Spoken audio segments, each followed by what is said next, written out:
नमस्कार दोस्तों, आप पढ़ रहे हैं कक्षा 12वीं एनसीईआरटी गणित, जिसमें आज आप पढ़ेंगे प्रश्नावली 4.4। तो देखिए, प्रश्न दिया गया है निम्नलिखित सारणिकों के अवयवों के उपसारणिक एवं सहखंड ज्ञात कीजिए। देखिए, आप उपसारणिक और सहखंड के बारे में उदाहरणों में पढ़ चुके हैं। अब हम प्रश्नावली के सवाल पढ़ रहे हैं। तो देखिए, हमें उपसारणिक ज्ञात करने हैं और सहखंड भी ज्ञात करना है। तो जैसे प्रश्न पहले का पहला सवाल हमने लिया, इस सारणिक के जितने भी अवयव हैं सबके हमें उपसारणिक निकालने हैं और सबके सहखंड निकालने हैं। तो देखिए, सबसे पहले आपको जो सारणिक दिया गया है वो a के बराबर मान लेना है। फिर इसके बाद आपको उपसारणिक ज्ञात करने हैं। तो इसीलिए उपसारणिक, तो देखिए यहाँ पे उपसारणिक अब क्या होते हैं। तो देखिए यहाँ पे यदि हम बात करें, यह अवयव तो आपको पता है 11वां है, यह 12वां अवयव है, यह 21वां अवयव है, यह 22वां अवयव है। तो यहाँ पे 2 का जो उपसारणिक होगा वो कहलाएगा M11। M11 का मतलब है कि 11वें अवयव का उपसारणिक। और यदि हम बात करें M12 का मतलब है 12वें अवयव का उपसारणिक, M21 का मतलब है 21वें अवयव का, और M22 का मतलब है 22वें अवयव का उपसारणिक। तो देखिए कैसे आप निकालते हैं। यदि हमें M11 का मान निकालना है तो पहली पंक्ति को और पहले स्तंभ को छोड़ना होगा। तो देखिए यहाँ ये हो जाएगी पहली पंक्ति, पहला स्तंभ छोड़ेंगे तो केवल बचा होगा 3। फिर यदि हम बात करें M12, तो देखिए यहाँ पहली पंक्ति और दूसरा स्तंभ, यहाँ पे पहली पंक्ति आपको छोड़ना है और दूसरा स्तंभ छोड़ना है। तो पहली पंक्ति दूसरा स्तंभ मतलब बचा होगा 0, तो 0 लिखा। फिर M21 की बात करें तो देखिए दूसरी पंक्ति छोड़ना है पहला स्तंभ, तो दूसरी पंक्ति और पहला स्तंभ तो -4 आ जाएगा। और फिर इसके बाद यदि हम बात करें M22 की, तो देखिए यहाँ पे 22 की जे है 22वां अवयव, यह लाइन छोड़नी है, यह लाइन छोड़नी है, बचा होगा कितना 2। इस प्रकार से सभी अवयवों के उपसारणिक आ गए। अब हमें सहखंड निकालना है। तो देखिए यहाँ पे 11वें अवयव का जो सहखंड होता है कैपिटल A11 कहलाता है, 12वें अवयव का कैपिटल A12 कहलाएगा, 21वें अवयव का कैपिटल A21 कहलाएगा, 22वें अवयव का तो कैपिटल A22 कहलाएगा। अब देखिए यहाँ पे चिन्ह सहित होता है सहखंड। तो यहाँ पे देखिए -1 के ऊपर 1 और 1 2 की पावर, यहाँ -1 के ऊपर 3 की पावर, क्योंकि 2 और 1 3, यहाँ -1 के ऊपर 2 और 1 3 की पावर, और यहाँ -1 के ऊपर 2 और 2 4 की पावर। तो यहाँ पे A11 का मान होता है तो -1 पे 2 की पावर इंटू M11 मतलब 11वें अवयव का उपसारणिक। तो देखिए यहाँ पे -1 का वर्ग करेंगे तो +1 आएगा, मतलब प्लस का चिन्ह आएगा। और M11 का मान हमने निकाला था 3 था, तो यहाँ पे +3 आंसर हो जाएगा। यहाँ पे यदि हम देखिए 12वें अवयव का सहखंड देखें तो 3 की घात आएगी और M12 आएगा, यहाँ पे M21 आएगा, यहाँ पे M22 आएगा। और आगे यदि हम इन्हें सॉल्व करेंगे तो देखिए 3 की घात मतलब ऋण चिन्ह आएगा, और यहाँ M12 का मान कितना है 0 है। तो 0 तो धन का ही होता है, ऋण का होता है, तो आपको बताने की जरूरत नहीं है, 0 में कोई चिन्ह नहीं लगाते हैं। अब यहाँ 3 की घात माइनस चिन्ह आ जाएगा, माइनस चिन्ह, और M21 का मान कितना है -4 है, -4 और माइनस और है तो प्लस के 4 हो जाएंगे यहाँ पर, तो +4 होगा। और यहाँ 4 की घात मतलब प्लस का चिन्ह, M22 का मान 2 रखेंगे तो यहाँ पे प्लस का 2। तो इस प्रकार से सभी अवयवों के सहखंड ज्ञात हो जाएंगे। तो प्रश्न पहले का पहला सवाल कंप्लीट हुआ। अब देखिए पहले प्रश्न का दूसरा सवाल लेते हैं। तो देखिए सबसे पहले हमने इस सारणिक को A के बराबर माना। तो देखिए कौन कौन से अवयव हैं, ABCD अवयव हैं। अब देखिए इन सब के हम उपसारणिक ज्ञात करेंगे। तो देखिए उपसारणिक कैसे ज्ञात होते हैं, जैसे कि हमने ऊपर वाले सवाल में किए थे। तो यहाँ पे 11 12 21 22 4 अवयव हैं, तो 4 ही उपसारणिक होंगे। M11 होगा, फिर M12 होगा, फिर जो है M21 होगा, फिर M22 होगा। तो यहाँ 4 ही उपसारणिक होंगे। तो देखिए इनके मान क्या होंगे। M11 मतलब 11वें अवयव को देखें आप, तो यह लाइन छोड़ें, यह लाइन बचा होगा D। और यदि 12 की बात करें तो 12वां अवयव यह छोड़ें, तो देखिए यहाँ पे जे लाइन छोड़ेंगे, बचा होगा B। और यदि 21वीं की बात करें, 21वें अवयव का उपसारणिक क्या होगा, तो देखिए 21वां अवयव यह है, यह लाइन छोड़े, यह लाइन बचा होगा सी। अब देखिए 22वें अवयव की यदि हम बात करें, 22वां अवयव डी है, ए लाइन छोड़ेंगे, ए लाइन छोड़ेंगे तो यहाँ पे क्या बचा होगा, ए बचा होगा, तो हमने ए लिखा। तो देखिए सभी के हमें उपसारणिक तो पता हो गए, अब हम इनके सहखंड निकालेंगे। तो देखिए अब हम इनके सहखंड निकालेंगे। सहखंड को कैपिटल ए से दर्शाया जाता है, तो यहाँ पे ए 11 निकालेंगे तो -1 के ऊपर कितने की घात, एक और एक 2 की घात इंटू m 11 रखते हैं, मतलब 11वें अवयव का उपसारणिक, और 2 की घात मतलब यहाँ प्लस चिन्ह और m 11 का मान d रखेंगे, तो यहाँ पे आंसर d आ जाएगा। और फिर देखिए 12, तो a 12 हम निकालेंगे तो -1 के ऊपर आएगी यहाँ पे 3 की घात और इंटू होगा फिर m 12, तो देखिए यहाँ पे 3 की घात मतलब माइनस चिन्ह m 12 का मान b रखेंगे, तो यहाँ पे -b आंसर होगा। और यदि हम बात करें a21 की बात करें तो -1 के ऊपर 2 और 1 3 की घात लगाएंगे और इंटू रखेंगे m21, तो देखिए माइनस चिन्ह आएगा 3 की घात में, m21 का मान c रखेंगे, तो यहाँ -c आंसर होगा। अब यदि हम a22 की बात करें तो देखिए यहाँ 2 और 2 4 होता है, तो -1 पे 4 की घात इंटू आएगा m22, तो देखिए -1 पे 4 की घात प्लस होगा और m22 का मान a रखेंगे, तो आंसर फिर कितना हो जाएगा, a हो जाएगा। इस प्रकार पहले प्रश्न का दूसरा सवाल भी कंप्लीट हुआ। अब देखते हैं दूसरा प्रश्न। तो देखिए दूसरे का पहला प्रश्न लिया, एक हमें सारणिक दिया गया है, पहले तो हम इसे a के बराबर मानेंगे, तो पहले हमने सारणिक को a के बराबर माना। अब देखिए इसीलिए अब हम इनके उपसारणिक निकालेंगे, तो देखिए कितने उपसारणिक आएंगे, यहाँ 9 अवयव हैं तो 9 उपसारणिक आएंगे, m 11 आएगा, m 12, m 13, m 21 आएगा, m 22, m 23, m 31, m 32, m 33। तो देखिए यहाँ पहले हम m 11 निकालेंगे। m 11 कैसे आप निकाल पाएंगे, देखिए यहाँ पे 11वां अवयव ये होता है, ए लाइन छोड़ेंगे, ए लाइन 1 0 0 1 आएगा, और आगे आप इसे सॉल्व करेंगे तो 1 का 1 से गुणा होगा, 1 -0 आएगा और 1 में से 0 घटाएंगे तो कितना आ जाएगा, 1 आ जाएगा।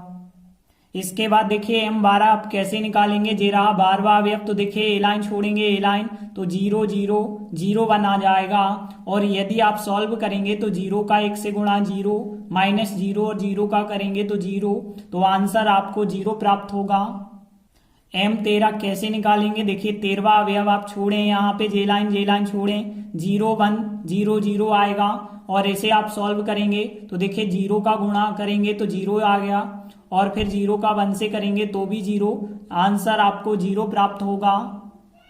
फिर देखिए m 21 निकालेंगे, मतलब 21वें अवयव को आप ध्यान देना, जे रहा 21वां अवयव, ए लाइन छोड़ेंगे और ए लाइन, तो यहाँ 0 0 0 1 आएगा, तो यहाँ पे यदि आप फिर गुणा करेंगे तो देखिए यहाँ 0 का 1 से 0 आएगा, -0 का 0 से 0 आएगा, मतलब 0 आंसर हुआ। फिर इसके बाद देखिए m 22 मतलब यहाँ पे जे रहा 22वां अवयव, तो देखिए ए लाइन छोड़ेंगे तो 1 0 0 1 आएगा, और यदि आप यहाँ पे 1 का 1 से गुणा करेंगे 1 आएगा, -0 का 0 से करेंगे 0, और 1 में से 0 घटाएंगे तो 1 आएगा।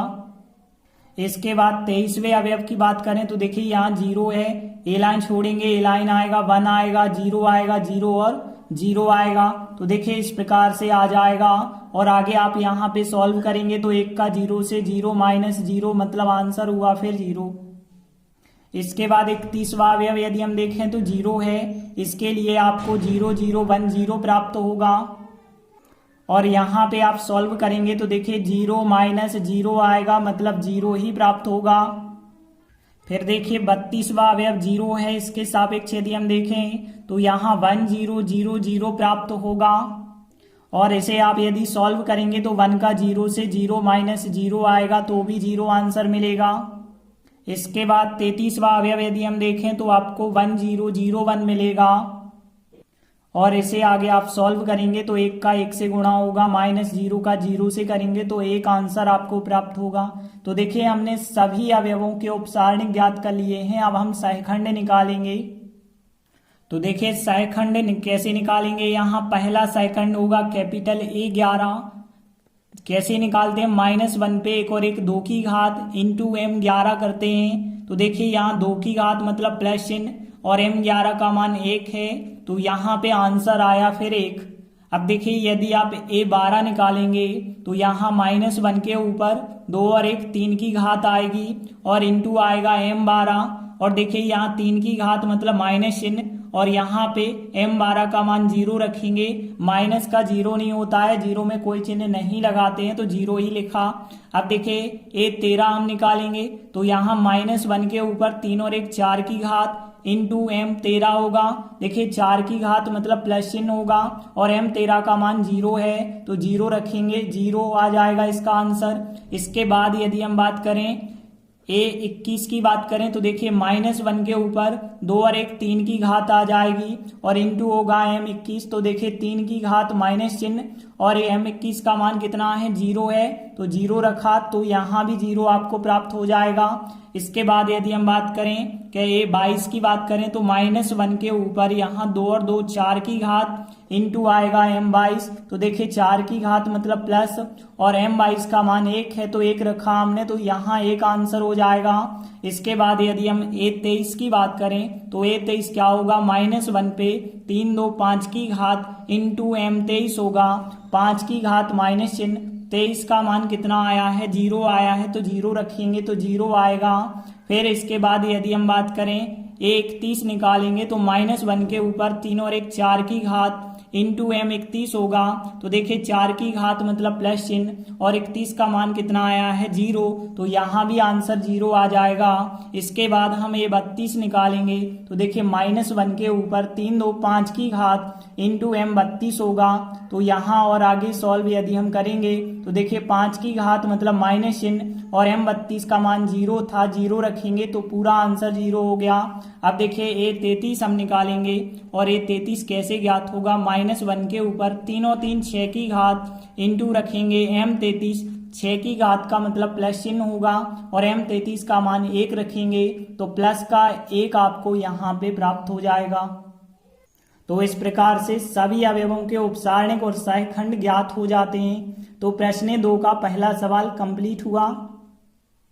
अगला सवाल देखते हैं। प्रश्न 2 का दूसरा सवाल है, तो सबसे पहले तो हम इसे a के बराबर मान लेंगे सारणिक को।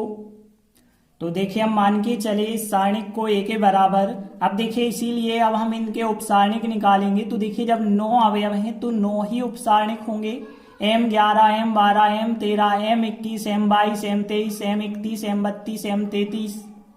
देखिए यदि आप m11 निकालेंगे तो देखिए 11वां अवयव ये रहा, ए लाइन छोड़ेंगे, ए लाइन 5 -1 1 2 आया होगा और फिर आप इसका हल करेंगे तो देखिए 5 और 2 का गुणा 10 होगा, माइनस चिन्ह और 1 और -1 का तो -1, तो यहाँ माइनस पहले से है +1 मतलब 10 और 1 कितना हो जाएगा 11 हो जाएगा।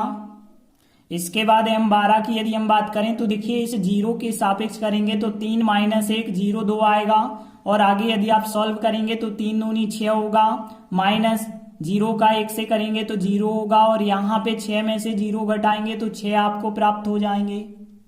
इसके बाद हम m13 निकालेंगे तो देखिए इस 4 के सापेक्ष 3 5 0 1 आएगा और आगे आप सॉल्व करेंगे तो 3 का 1 से करेंगे 3 -0 का 5 से करेंगे तो 0, 3 -0 करेंगे तो 3 आ जाएगा। इसके बाद हम m21 ज्ञात करेंगे तो देखिए 21 मतलब इस 3 के सापेक्ष करना होगा तो 0 4 1 2 आएगा और आगे यदि आप सॉल्व करेंगे तो यहाँ पे 0 -4 मतलब -4 आंसर आ जाएगा। इसके बाद m22 मतलब यहाँ पे देखिए इस 5 के सापेक्ष 1 4 0 2 आएगा और आगे यदि आप सॉल्व करेंगे तो देखिए यहाँ पर 2 एकम 2, 2 का 1 से करेंगे 2 -0 और 4 का करेंगे तो 0 मतलब 2 आंसर आएगा। इसके बाद देखिए 23वें अवयव की बात करें यदि तो -1 है, इसके सापेक्ष देखेंगे तो 1 0 0 1 आएगा और इसे आप यदि सॉल्व करेंगे तो 1 का 1 से गुणा होगा, -0 और 0 का गुणा होगा तो यहाँ पे आंसर 1 हो जाएगा। इसके बाद 31वें अवयव की बात करें 0 की तो देखिए 0 4 5 -1 आएगा और इसे आप सॉल्व करेंगे तो देखिए 0 का करेंगे -1 से 0 हो जाएगा, -5 4 का गुणा करेंगे 20 मतलब यहाँ -20 आंसर हो जाएगा। इसके बाद देखिए 32वें अवयव को देखें तो 1 है तो इसके लिए कौन कौन से अवयव आएंगे 1 4 3 -1 और यहाँ पे यदि आप हल करेंगे तो 1 और -1 का -1 माइनस 3 4 का गुणा करेंगे 12, 12 और 1 यहाँ पे हो गए हैं 13 हो जाएंगे माइनस के। अब देखिए 33वें अवयव की बात करें, 2 है, इसके लिए आएगा 1 0, 3 और 5 आएगा। और इसे आप यदि सॉल्व करेंगे तो देखिए 1 और 5 का गुणा होगा, -0 और 3 का करेंगे तो 0 हो जाएगा, 5 में से 0 घटाएंगे तो 5। तो देखिए सभी उपसारणिक तो ज्ञात हो गए, अब हम इनके सहखंड निकालेंगे। तो देखिए इनके सहखंड कैसे निकाले जाएंगे, सहखंड को कैपिटल A के द्वारा दर्शाएंगे। A 11 निकालेंगे तो -1 के ऊपर 2 की घात आ जाएगी और इंटू आएगा यहाँ पे M11 बराबर, इसे सॉल्व करेंगे तो -1 पे 2 की घात मतलब यहाँ पे प्लस का चिन्ह आ जाएगा। और देखिए यदि M11 की बात करें तो इसका मान 11 है और यहाँ +11 आंसर होगा। यदि हम A12 की बात करें तो -1 के ऊपर यहाँ पे 2 और 1 3 की घात इंटू आएगा M12 और -1 पे 3 की घात मतलब माइनस चिन्ह, M12 का मान रखेंगे 6 तो यहाँ -6 आंसर हुआ। इसके बाद हम A13 निकालेंगे मतलब -1 पे 3 और 1 4 की घात इंटू M13 रखेंगे 4 की घात मतलब प्लस चिन्ह होगा, M13 का मान 3 रखेंगे तो +3 इसका आंसर हो जाएगा। इसके बाद यदि हम बात करें A21 की बात करें तो देखिए -1 के ऊपर 2 और 1 3 की घात इंटू M21 रखेंगे और आगे देखिए 3 की घात का मान माइनस चिन्ह होगा, M21 का मान -4 रखेंगे, माइनस और माइनस प्लस के 4 हो जाएंगे। इसके बाद हम A22 को निकालेंगे, A22 का मतलब है -1 के ऊपर 2 और 2 4 की घात इंटू M22, 4 की घात का मान प्लस होता है और M22 का मान कितना है 2 है तो 2 रखा हमने तो यहाँ +2 आंसर हो जाएगा। इसके बाद यदि हम A23 की बात करें तो -1 के ऊपर 3 2 5 की घात इंटू M23 होगा, 5 की घात का मान माइनस होता है, M23 का मान कितना है 1 रखेंगे तो -1 इसका आंसर होगा। इसके बाद A31 की यदि हम बात करें तो देखिए -1 के ऊपर 3 और 1 4 की घात और इंटू होगा M31 और देखिए यहाँ पे 4 की घात मतलब प्लस और M31 का मान -20 तो देखिए प्लस और माइनस का माइनस हो जाएगा, -20 आंसर होगा। इसके बाद देखिए A32 हम निकालेंगे और A32 कैसे निकालेंगे, -1 के ऊपर 3 2 5 की घात होगी इंटू होगा M32 और इसे यदि हम सॉल्व करेंगे 5 की घात माइनस चिन्ह आएगा, M32 का मान -13 रखेंगे तो माइनस माइनस प्लस के 13 हो जाएगा। इसके बाद देखिए हम A33 ज्ञात करेंगे तो A33 ज्ञात होगा तो कैसे, देखिए -1 के ऊपर कितने की घात 3 3 6 की घात इंटू रखेंगे M33 तो देखिए 6 की घात मतलब प्लस का चिन्ह और M33 का मान कितना है 5 है तो आंसर आपको 5 प्राप्त हो जाएगा। इस प्रकार सभी उपसारणिक और सभी सहखंड ज्ञात हो जाते हैं। तो प्रश्न दूसरे का दूसरा भी कंप्लीट हुआ। इसके बाद देखिए प्रश्न तीसरा है, दूसरी पंक्ति के अवयवों के सहखंडों का प्रयोग करके सारणिक का हमें मान ज्ञात करना है। तो देखिए हमें दिया गया है, एक सारणिक दिया गया है, यही सारणिक ए का काम करेगा। ये आपको लिखने की आवश्यकता नहीं है क्योंकि यहाँ डेल लिखा हुआ है। अब देखिए हमें केवल द्वितीय पंक्ति के जितने भी अवयव हैं 2 0 1 जे अवयव हैं द्वितीय पंक्ति के, इनके हमें सहखंड निकालने हैं। तो अब हम द्वितीय पंक्ति के अवयवों के सहखंड तो देखिए दूसरी पंक्ति के सहखंड कौन कौन से होते हैं, A21 होता है, A22 होता है, A23 होता है। 3 ही होंगे ना यहाँ पे, क्योंकि यहाँ पे 3 अवयव हैं तो एक 21 है, एक 22 है, एक 23 है, तो 3 हमें सहखंड निकालने होंगे। सहखंड को कैपिटल A के द्वारा दर्शाते हैं। देखिए यहाँ पे कैसे आएगा, 2 और 1 3 हो रहे हैं तो -1 पे 3 की घात इंटू होगा क्या, यहाँ पे M21 होगा और M21 का आप सीधा मान रखेंगे तो देखिए यहाँ पे क्या होगा सीधा मान। यदि हम 2 की बात कर रहे हैं तो 3 8 2 3 होगा तो हमने यहाँ पे लिखा 3 8 2 3 होगा और आप इसे आगे सॉल्व करेंगे 3 की घात माइनस चिन्ह आएगा, 3 का गुणा होगा 9 और 2 और 8 का गुणा होगा 16, 9 में से 16 घटाएंगे -7 और एक माइनस ये लगा है मतलब यहाँ पे माइनस माइनस प्लस के 7 हो जाएंगे। अब देखिए 22 निकालेंगे, 22 मतलब -1 पे 2 की घात और m 22 रखना होगा, मतलब 22वें अवयव का उपसारणिक। तो देखिए इस 0 की बात हो रही है, 5 8 1 3 आएगा, तो हमने यहाँ पे लिखा 5 8 1 3। और देखिए इसे आगे सॉल्व करेंगे, 2 की घात का मान प्लस होता है, यहाँ पे यदि हम देखें 5 3 15 होगा, -1 और 8 का गुणा करेंगे तो 8 होगा, और यहाँ पे घटाएंगे तो कितना आ जाएगा 7। 23 की बात करें तो -1 के ऊपर 3 2 5 की घात हो जाएगी।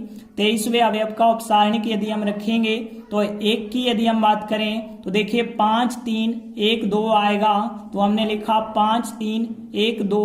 और देखिए 5 की घात माइनस चिन्ह होगा, 5 दूनी 10 हो जाएगा, -3 एकम 3 होगा, तो यहाँ भी आपको 7 प्राप्त होगा। तो माइनस और 7 प्राप्त हुआ है, मतलब -7।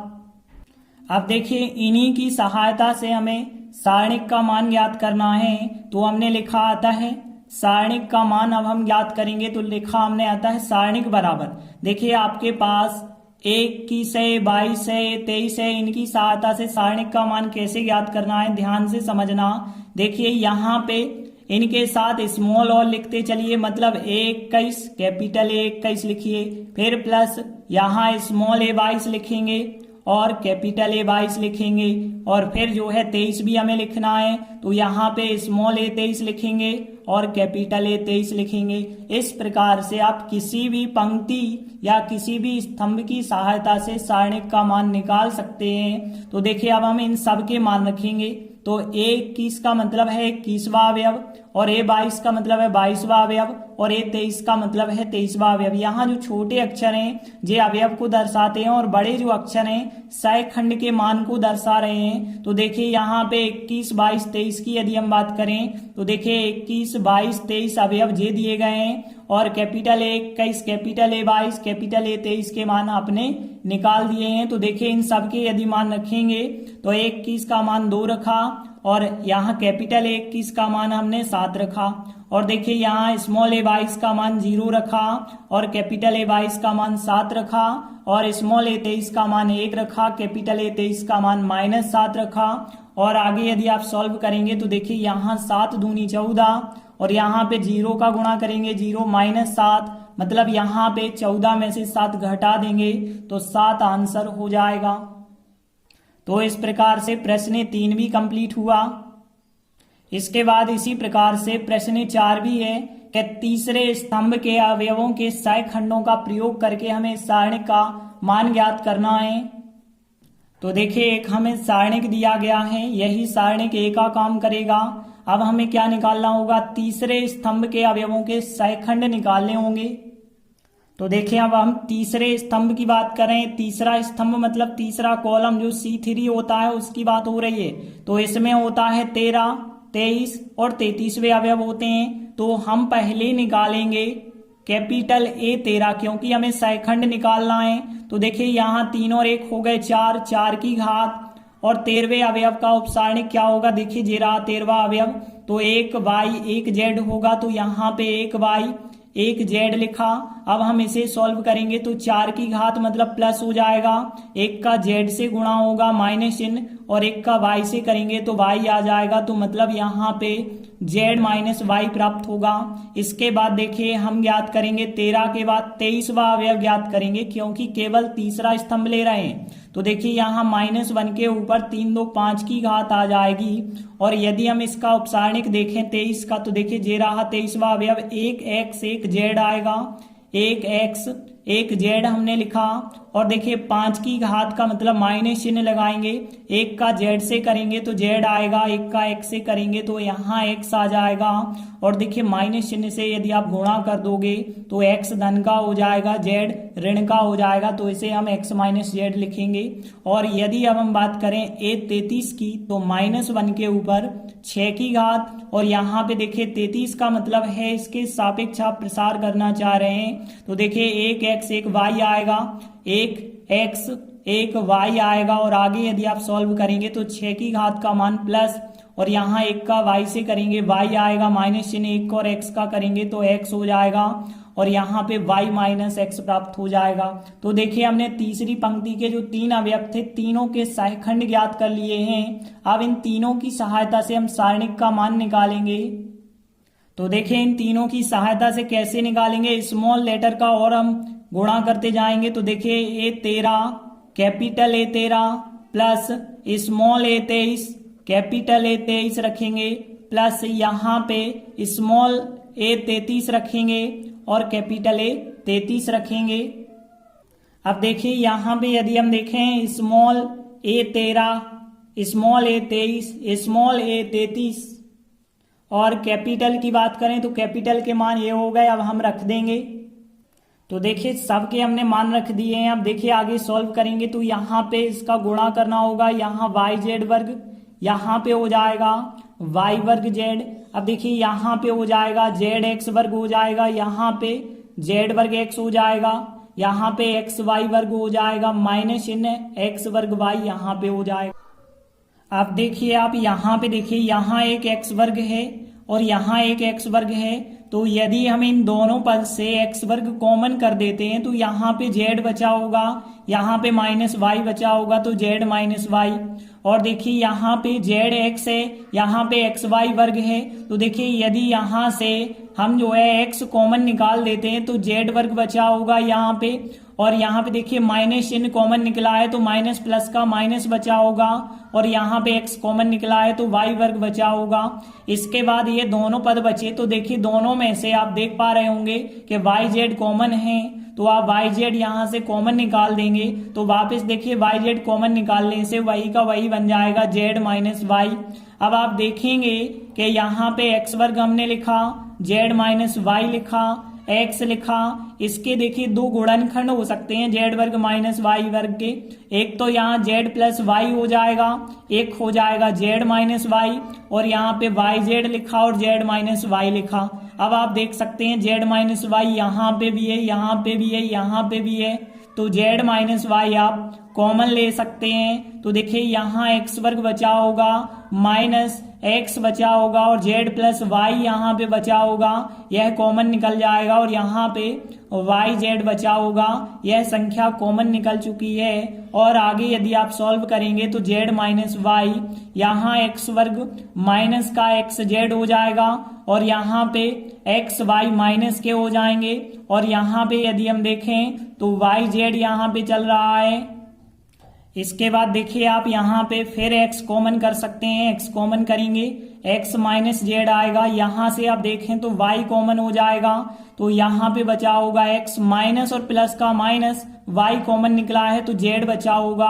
अब देखिए x माइनस जेड कोष्टक से बाहर आ जाएगा, तो यहाँ पे z माइनस y चल रहा था, x माइनस जेड जो है कॉमन यदि आप बाहर निकाल देते हैं तो क्या बचा होगा, x माइनस y बचा होगा, और यही हमारा फिर आंसर हो जाएगा। तो इस प्रकार से चौथा प्रश्न भी कंप्लीट हुआ। इसके बाद देखिए पांचवा क्वेश्चन है, यदि सारणिक का मान दिया गया है और हमें पता है स्मॉल aij का सहखंड जो है, मतलब ये अवयव है और इन अवयव का सहखंड कैपिटल aij से दर्शाया जाए तो सारणिक का मान निम्नलिखित रूप में से व्यक्त किया जा सकता है। मतलब यदि कोई आपको सारणिक दिया गया है तो उस सारणिक का मान आप किस सूत्र से निकाल सकते हैं, ये फार्मूला लगा के, कौन सा फार्मूला यहाँ सही होगा हमें बताना है। तो देखिए हमने फार्मूला प्रश्न 3 और 4 दोनों में पढ़े हैं। स्मॉल a और कैपिटल A का या तो किसी पंक्ति में आप लगा के निकाल सकते हैं सारणिक का मान, या किसी स्तंभ में लगा के निकाल सकते हैं। तो देखिए या तो आप केवल पंक्ति में लगाएं, पंक्ति किसी भी पंक्ति में या किसी भी स्तंभ में। तो यहाँ पे देखेंगे कि कौन से ऑप्शन में केवल पंक्ति में लगा है या केवल स्तंभ में लगा है।